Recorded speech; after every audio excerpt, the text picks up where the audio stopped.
하나님 말씀 신명기 6장 4절부터 9절까지 보겠습니다.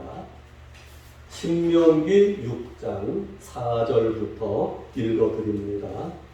이스라엘아 들어라. 우리 하나님 여호와는 오직 유일한 여호와시니 너는 마음을 다하고 뜻을 다하고 힘을 다하여 내 하나님 여호와를 사랑하라. 오늘 내가 네게 명하는 이 말씀을 너는 마음에 새기고 내 자녀에게 부지런히 가르치며 집에 앉았을 때든지 길을 갈 때든지 누워있을 때든지 일어날 때든지 이 말씀을 강론할 것이며 너는 또 그것을 내 손목에 매어 기호를 삼으며 내 미간에 붙여 표로 삼고 또 내 집 문설주와 바깥문에 기록할지니라. 아멘. 기도합니다. 하나님 아버지 감사합니다. 오늘도 귀하고 복된 날 하나님 앞에 나와 예배 드릴 수 있는 생명 지켜주신 하나님, 건강 허락하신 하나님, 믿음을 지켜주신 하나님, 모든 환경을 허락하신 하나님 감사드리며 찬송합니다. 하나님께 감사하며 우리의 시간, 우리의 몸, 우리의 마음, 믿음과 정성 모두를 담아 하나님께 귀한 예물 드렸습니다. 정성의 예물 드린 손길 가정 위에 하나님께서 한량없는 은혜 넘치는 축복을 부어 주시옵소서. 말씀으로 은혜 주시고 말씀의 축복과 말씀의 능력을 우리에게 덧입혀 주셔서 이 세상 사는 동안 늘 주님과 동행하게 하시고 하나님의 선하신 뜻을 이루어 영광 돌려드리며 사명 감당하며 살다가 마지막 날 영생 천국에 주님을 섬기게 하옵소서. 예수님 이름으로 기도하옵나이다. 아멘. 가을이 되니까 가을 하면 제일 생각나는 게 결실입니다. 결실. 그리고 열매, 결실을 하면 생각나는 것이 수확, 추수입니다. 그래서 이 가을에 우리 신앙생활하는 성도들이 하나님 앞에서 신앙적으로, 영적으로 우리 자신을 하나님 앞에 비추어 보면서 생각하는 것이 가을에 믿음의 열매를 맺는 성도가 되어야 되겠다. 신앙의 열매를 맺는 성도가 되어야 하겠다 하는 것입니다. 왜냐? 열매 맺어도 되고 안 맺어도 되고 하는 것은 인본주의 생각입니다. 하나님이 곡식을 심을 때는 반드시 열매를 맺기 위한 목적으로 심으십니다. 우리 성도들은 하나님 앞에 포도나무입니다. 하나님은 포도원을 기르시는 농부라고 성경은 말씀합니다. 하나님이 포도나무를 심으신 목적은 관상용으로 그냥 보고 즐기기 위해서 심으신 것이 아니라 포도나무를 심으신 가장 핵심적인 목적은 열매를 맺기 위함입니다. 이사야서에 하나님 말씀하셨습니다. 내가 좋은 포도원을 만들고 극상품 포도나무를 심어둬라. 울타리를 쳐서 보호하고 망대를 세워서 지키고 그리고 포도주 짜는 좋은 술틀도 준비했다. 그런데 그 목적은 뭐냐? 좋은 열매 맺기를 바랐더니 들포도를 맺혔도다. 이스라엘 백성들을 향하신 말씀이면서 동시에 하나님의 백성 모두에게 향하신 하나님의 말씀인 줄로 믿습니다. 이 시간에는 우리 자신을 향하여 주시는 하나님의 말씀으로 받아들여야 될 줄로 믿습니다. 하나님이 우리를 예수 그리스도를 통한 구원을 허락해 주셨습니다. 구원받은 것이 다가 아닙니다. 하나님께서 우리를 구원해 주신 목적은 구원이 다가 아니고 전부가 아니고 구원받은 다음에 무엇을 하라고? 구원받은 다음에 하나님을 위해서 하나님이 원하시는 열매, 하나님이 기뻐하시는 믿음의 열매를 맺기를 하나님이 바라고 계신다는 사실입니다. 이 가을에 하나님이 원하시는 열매를 맺어드려요. 우리가 하나님 앞에 맺어드리는 열매, 세상적인 열매를 하나님이 원하시는 것이 아니고 땅의 열매를 원하시는 것이 아니고 육신의 열매를 하나님께서 바라시지 않습니다. 우리 하나님은 우리 성도들에게 영적인 열매를 바라고 계십니다. 믿음 안에서의 열매를 하나님이 기대하고 계신다는 사실을 믿으시기를 바랍니다. 하나님이 원하시는 영적인 열매 맺어 드리는 사람은 마지막 날 주님 앞에 섰을 때 잘했다, 착하고 충성된 종아 칭찬받게 되지만, 하나님 앞에 하나님이 원하시는 열매 맺지 못하는 성도는 마지막 날 주님 앞에 서서 결산할 때, 회개할 때 악하고 게으른 종, 이 무익한 종을, 수종을 결박하여 바깥 어두운 데 내던져라, 거기서 슬피 울며 이를 갈게 되리라. 예수 믿기 전에는 예수 믿고 구원받는 것이 가장 중요했습니다. 근데 많은 성도들이 예수 믿고 구원받은 것이 전부인 줄로 착각하는 성도들이 많아요. 예수 믿고 구원받는 것은, 예수 믿기 전에는 이것보다 중요한 것이 없습니다. 그러나 예수 믿고 구원, 하나님이 심으신 영생밭에 곡식으로서 자라야 될, 성장해야 될 의무가 있고, 그 다음에 성장해야 될 이유는 결국은 열매를 맺기 위함. 하나님이 원하시는, 예수 믿고 구원받은 우리 성도들이 구원받은 다음에 필요한 것은 반드시 예수님의 생명을 바쳐 우리를 멸망 지옥에서 구원해 주신 하나님을 위하여 하나님이 원하시는, 하나님이 기뻐하시는 열매를 맺혀 드려야 되는 것입니다. 이 열매를 맺지 못하는 성도는 하나님 앞에 쭉정이가 됩니다.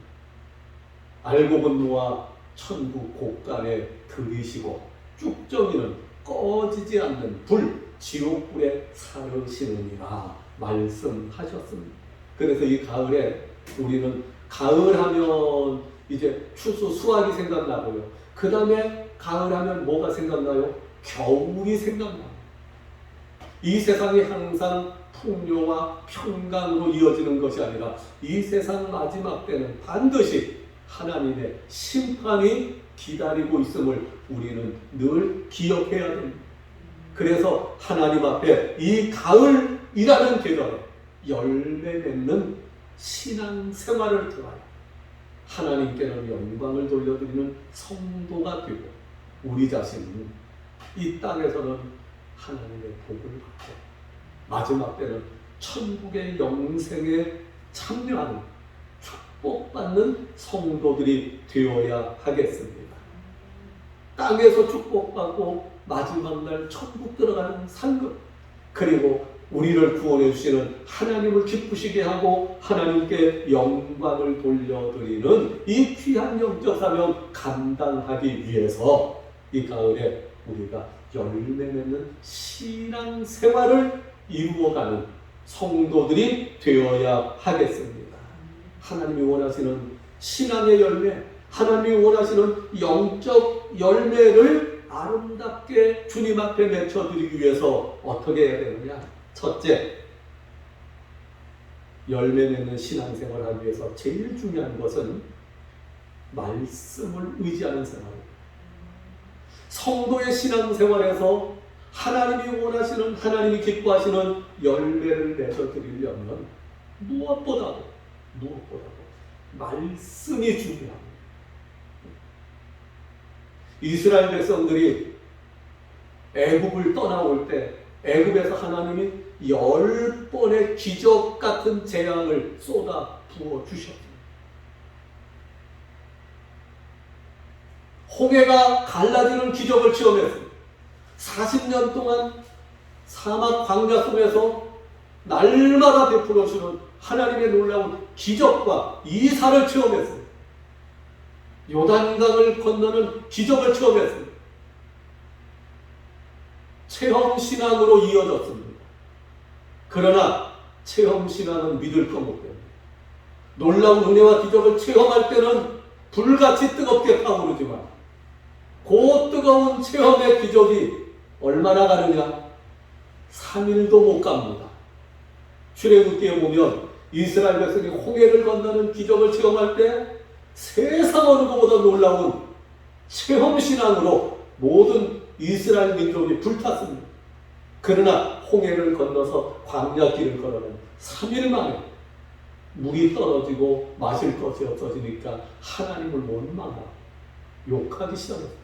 체험신앙은 한계가 3일입니다. 성경적인 근거로.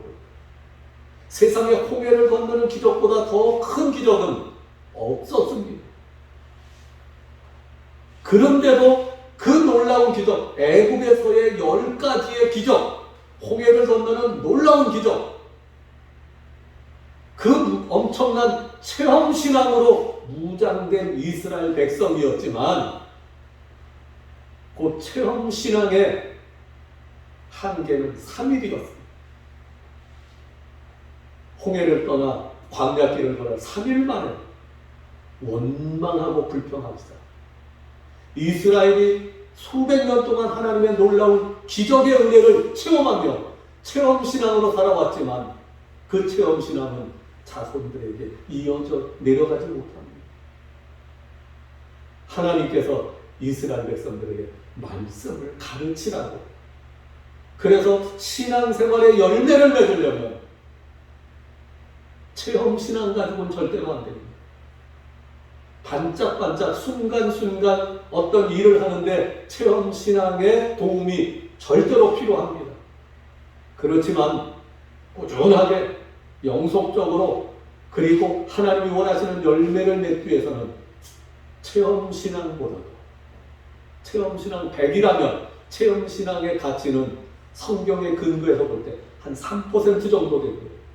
97%의 역사는 말씀에 근거한 신앙이 열매를 맺을 수 있습니다.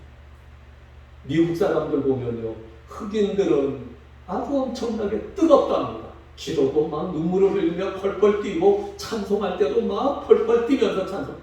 똑같이 예배를 드리고 백인들은 차분하게 예배드리고 우리 한국 사람이 볼 때는 믿음이 없는 것 같이 예배를 드리고 백인들은 차분하게 조용하게 예배드리고 흑인들은 기도할 때 찬송할 때 막 눈물을 흘려가면서 펄펄 뛰면서 예배를 드리는데 실제로 생활할 때 보면 흑인들은 말씀대로 사는 사람들이 많지를 않고요. 백인들은 믿음이 없는 것 같은데 말씀대로 지키며 사는 사람들이 많다. 신앙생활의 열매를 맺기 위해서는 하나님의 말씀에 근거한 삶이 필요합니다. 그래서 오늘 신명기 6장 4절부터도 보면 하나님은 이 세상에 유일하신 신이시니 너는 마음을 다하고 힘을 다하고 목숨을 다하고 뜻을 다하여 하나님을 사랑하라. 하나님을 경외하라. 하나님 사랑하고 하나님 경외하는 비결이 뭐냐? 6절부터 보면 하나님의 말씀을 가르쳐라. 먼저 말씀을 내 마음에 새겨라. 말씀을 내 자녀에게 가르쳐라.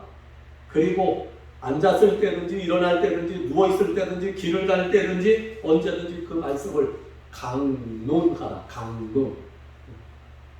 다시 말해서 말씀으로 성경을 찾고 입으로 성경을 찾고 말하라는 거예요. 정확하게 말하면 요새 주보의 설교라는 이 명칭은 옳지 못한 성교, 단어입니다. 가장 정확한 단어는 설교라는 명칭보다는 강론이라는 용어가 딱 맞습니다.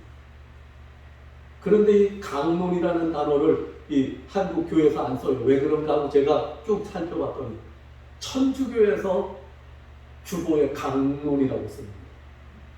그러니까 천주교에서 개혁을 해가지고 갈라져 나온 이 개신교회가 그래서 강론이라는 용어를 안 쓰는지 어떤 저 개인적인 생각입니다.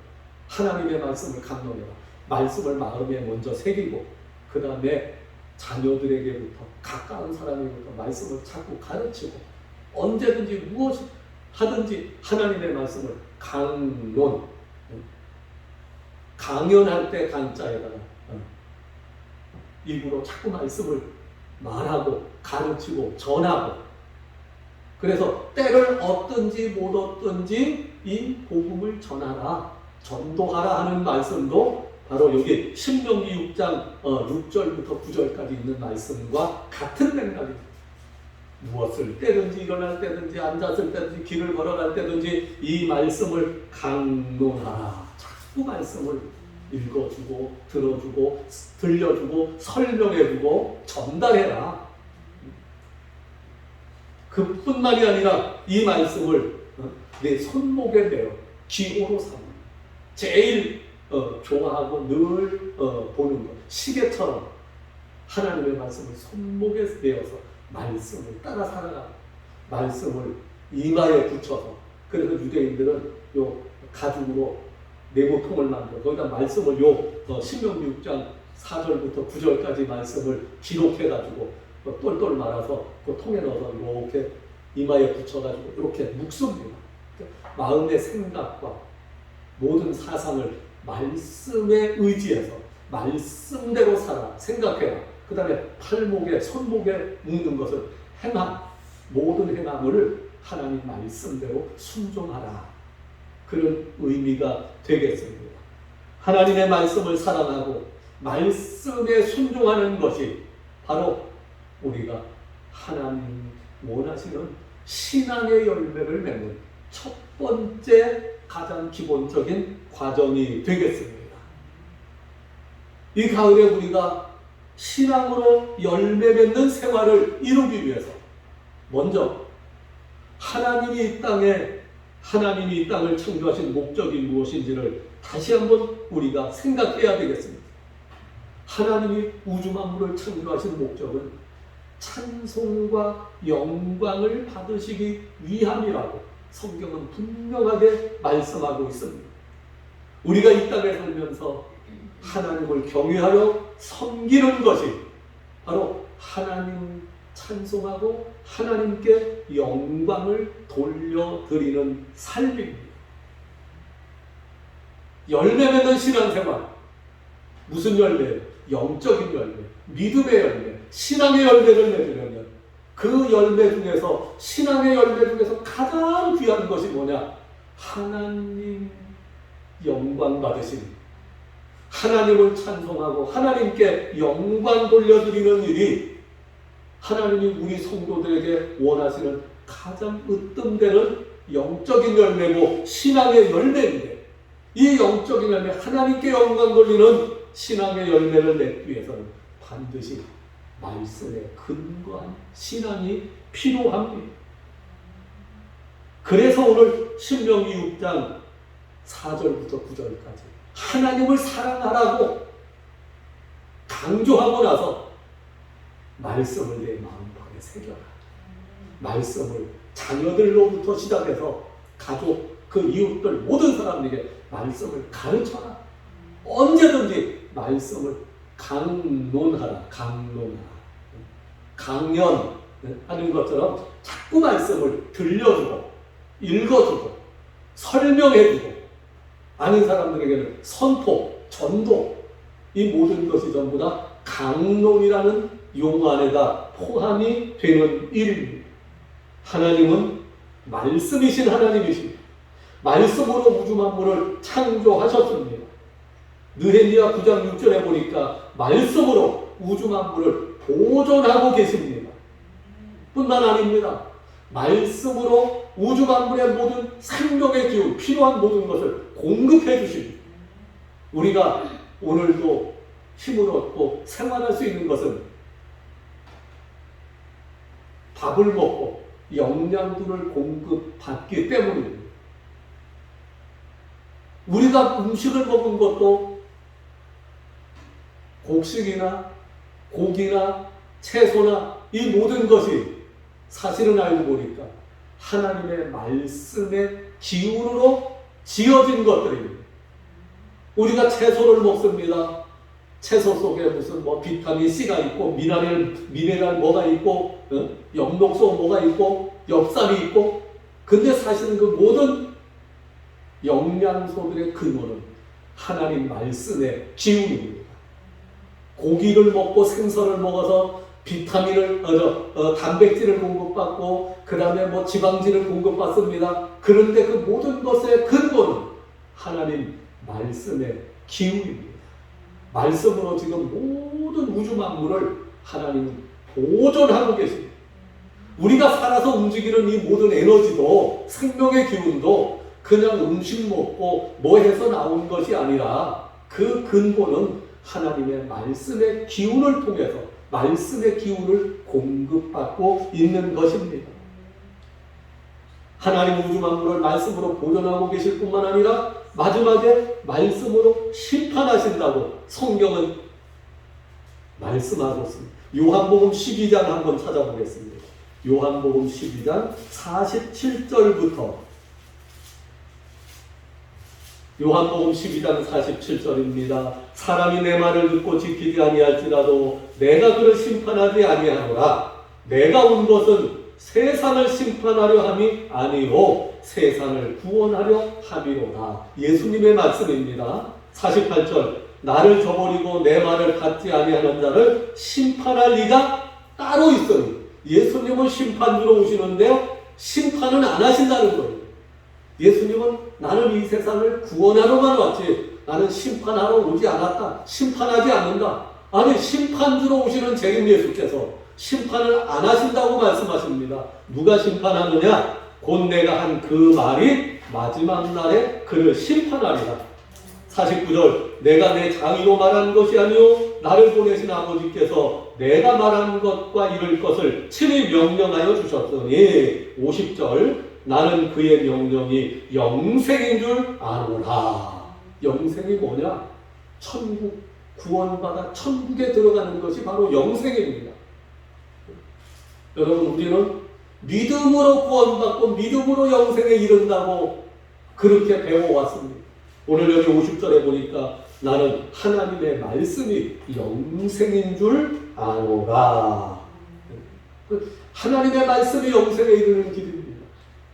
하나님의 말씀으로 영생에 이르기 위해서는 첫째, 믿어야 되지요. 인정해야 됩니다. 말씀을 인정해야 됩니다. 그 다음에 그 말씀을 내 마음속에 영접해야 됩니다. 그 말씀에 순종해야 됩니다. 순종을 행함이라고 생각하면 안 됩니다. 성경에 말하는 이 말씀에 순종하는 것은 믿음의 표현일 뿐입니다.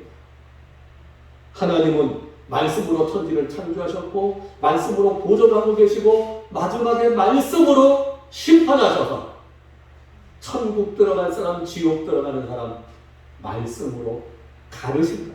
알곡과 쭉정이 골라내듯이 양과 염소 구별하듯이 그걸 가르는 기준이 뭐냐? 그 속에 있는 믿음의 기준이 아니라 무슨 기준이라고요? 하나님 말씀이 기준이에요. 마태복음 7장 21절입니다. 나더러 주여 주여, 다시 말해 예수 믿는다고 다 천국에 들어갈 것이 아니요 하늘에 계신 내 아버지의 뜻대로 행하는 자라야 들어가리라.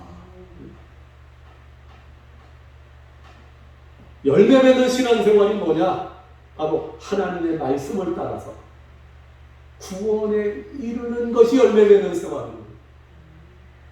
하나님의 말씀, 하나님의 약속의 말씀 의지하여 구원받아 천국까지 들어가는 성도가 열매 맺는 신앙생활을 하는 성도가 됩니다. 땅에서 예수를 믿었다고 다 천국에 들어가는 것이 아님을 예수님은 분명히 말씀하고 있습니다. 사도 바울도 빌립보서 2장에서 말씀합니다. 두렵고 떨림으로 너희 구원을 이루라. 구원을 이루라 하는 것은 지금 예수 믿고 구원받았다고 다 된 것이 아니라 이 구원이 완성되는 그날까지, 천국에 들어가는 그날까지 계속 이 구원의 상태를 유지해야 된다. 구원의 상태를 이어가야 된다. 언제? 영화구원, 예수님 재림하셔서 천국과 지옥을 갈라놓으실 때, 천국 가는 사람과 지옥 가는 사람으로 구별해내실 때 착하고 충성된 종 들어가라. 천국으로 불과한 알곡과 같은 신앙, 양과 같은 믿음으로 산 사람, 하나님 앞에 충성되고 의로운 종이 될 때 천국 들어가는 성도가 바로 신앙생활의 열매를 맺는 성도가 될 줄로 믿습니다.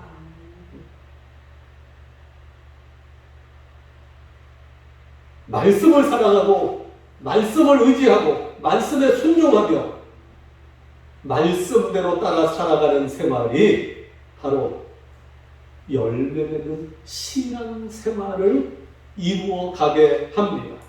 두 번째, 말씀을 통하여 하나님을 기쁘시게 하는 삶의 열매를 맺어야 바로 열매 맺는 신앙생활이 됩니다.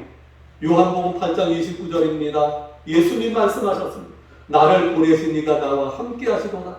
나는 항상 그의 기뻐하시는 일을 행함으로 나를 혼자 두지 아니하셨느니라. 하나님을 기쁘시게 하는 일을 행했다.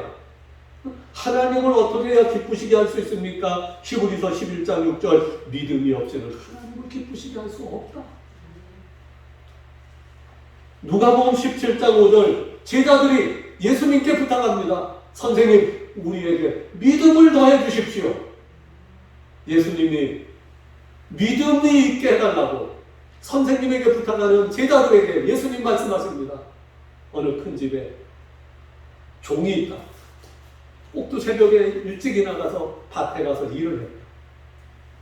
저녁에 해질 때가 돼서 종이 일을 마치고 집에 들어왔는데 주인이 그 종에게 수고했다. 와서 밥 먹어라 하고 주인이 밥 차려주느냐? 누가복음 17장 5절부터 10절까지의 말씀입니다. 주인이 기다리고 있다가 나 배고프다. 얼른 밥 차려라. 하루 종일 밭에 나가 일한 일꾼에게 종에게 수고했다고 말하지 아니하고 나 배고프다. 빨리 밥 차려라. 종이 와서 밥을 차립니다. 밥을 다 챙겨놨습니다. 수고했다. 같이 앉아서 밥 먹자 하느냐? 아니다.